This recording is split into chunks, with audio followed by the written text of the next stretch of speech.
One of the questions that people often ask about trust is, how does it get built? How do we develop trust?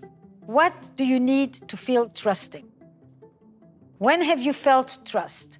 What are the experiences that accompany the word trust for you? Are you going to say the fact that I can rely on you, that you're there for me, that you show up? Look at all these expressions, that you have my back, that I can lean on you. When I think of the word trust, I always think of this game that we played on the beach as kids, where there was a circle of people, and then one person was in the center, and they had to let themselves fall and be picked up by the other person, and close their eyes and let themselves go and know that they would be held up so that they wouldn't hit the ground. You won't let me fall. You have my back. Literally, you are supporting and sustaining me.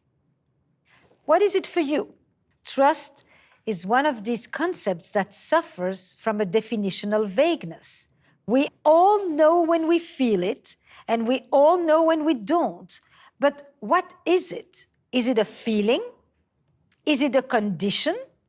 Is it an outcome? Is it a state? What is trust? And the research is all over the place. At the end of many, many, many papers, what you hear is the sentence, the research could use more research on how to define trust. Trust is physical, it's an embodied experience.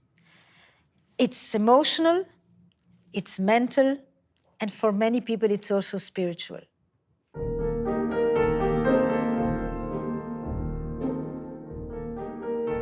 This very important question around trust is the relationship between trust and risk. Some people say that you need to trust someone before you are feeling okay to take risks with that person. But some people will say, and this is how the research divides around trust as well, that it is actually by taking risks that the trust develops. For example, trusting in order to risk. I need to know that you will not abandon me, reject me, laugh at me if I talk to you about something that is deeply personal, if I come out to you, if I tell you about certain medical condition that I have. Do I wait till I trust you more is the important piece, before I reveal those things about myself?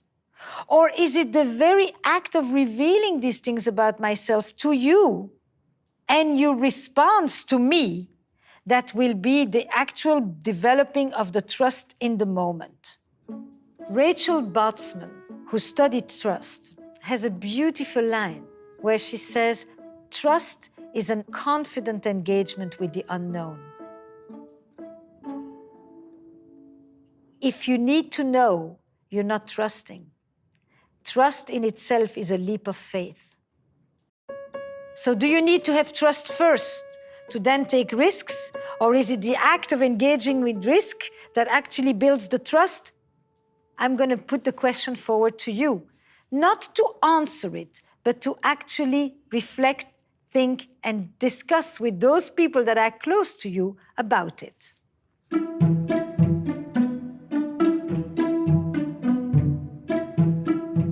In a relationship, there are certain small steps that we take that actually confirm or disconfirm the development of trust. So I call them micro risks. In my experience, I will encourage taking risks to a certain degree, depending on the experience of violation of trust that the person has had. If I'm going to say to a person who experienced deep betrayal and trauma around breaches of trust to take risks, I need to be very careful. But interestingly, what I experience as a tiny risk, another person may experience as a very big risk. So the word risk itself is also very relative. You have got to think about the person you're speaking to know what they consider is risk-taking.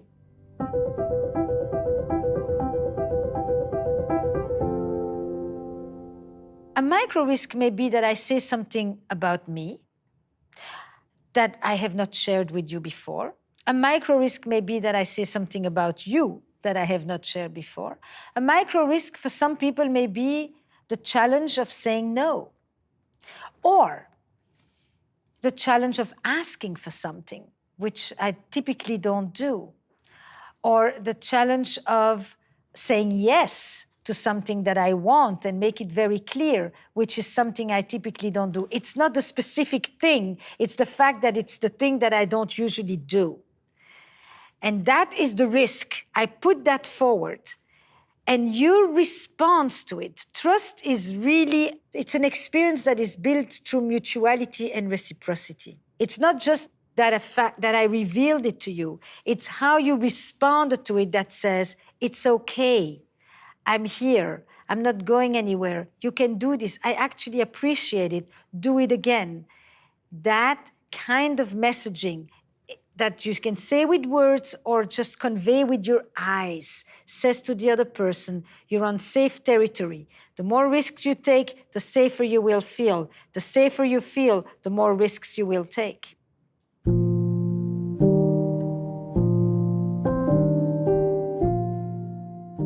One of the most painful experiences in a relationship is the betrayal of trust, the violation of trust.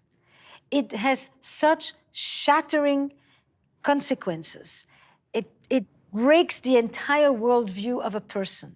One of the ways you understand what trust was is how people react when trust is broken. I thought I knew you. I thought I could count on you. I thought you were there for me. How dare you be so selfish and put your interests first? And did you not think of me? Did I not exist for you? The intensity of it, the raw grief and rage on the breaking of trust is a testimony to the importance and the power of trust.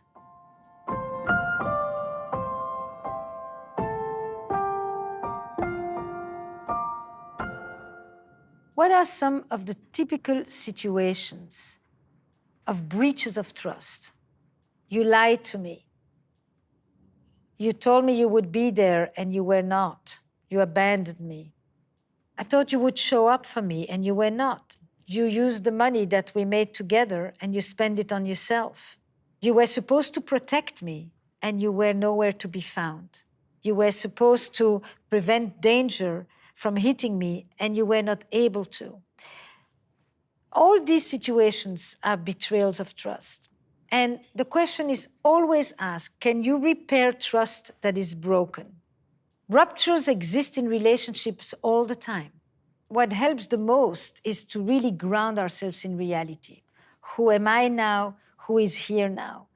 But often when we have experienced violations of trust, the past is right there. And so when we ask, how do we mend broken trust? It's not just what you're doing to me today that's determining how I respond to the aggrievement. It's also how I have experienced trust and violations of trust throughout my whole life that will determine how I react to you now. And sometimes I think it depends a little bit like when you drop a plate and it has a big crack in the middle. And sometimes you can glue it and it will stick together. You will always see the crack, but you can use the plate for a whole lifetime. And sometimes it's in splinters and there is no way to put it back together. And then there is also the Japanese art of kitsuki, where you take broken plates with all the small pieces and you put it back together, but not to restore the old one, but to create a new one. And it becomes a piece of art in and of itself.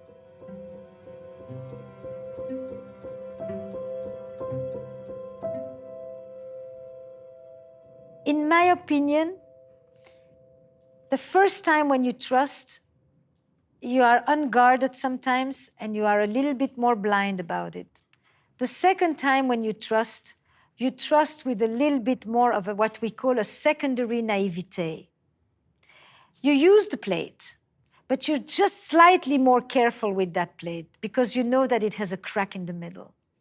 It is quite remarkable to see how trust, When it breaks, it feels shattered and unable to ever be put back together. But in fact, it is quite malleable for some of us. And life and new experiencing, like grafting new cells on top, slowly allow us to re-experience the trust again.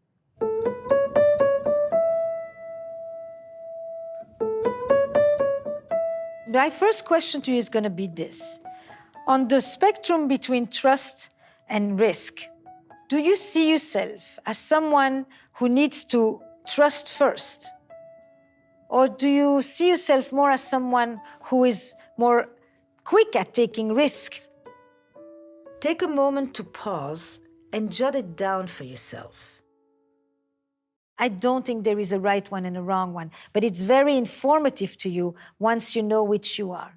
If you are a person who finds yourself too often instantly trusting people, you open your house to them, you open your heart to them, you open your wallet to them, you just share everything instantly, and you don't enough check who are you doing this with. Meaning you're taking risks without even realizing how many risks you take. That's a way of saying you're trusting too soon. You're trusting because you have such a need, but you're not really looking at the reality around you. The relationship between risk and trust gets more clear for us if we are really able to ground ourselves in the reality of the here and now. And then, what are some risks that you wished you would take and have been reluctant or avoidant to do so? And what are the trust issues that stand in the way for you? What's your fear? I'm going to ask you to take a risk about the risk, meaning do a small step. Don't try not to be afraid. Go with the fear. Let the fear lead you. It is understandable and normal and common that you have the fear. Don't wait till you're not afraid to do it. You're doing it while you are afraid, because it's only in the doing and in the positive experience of it that the fear will diminish. Building trust is going to look a little different for each of us, because we all have different histories and experiences that shape our ability to trust as we go through life. For me, the keys to building trust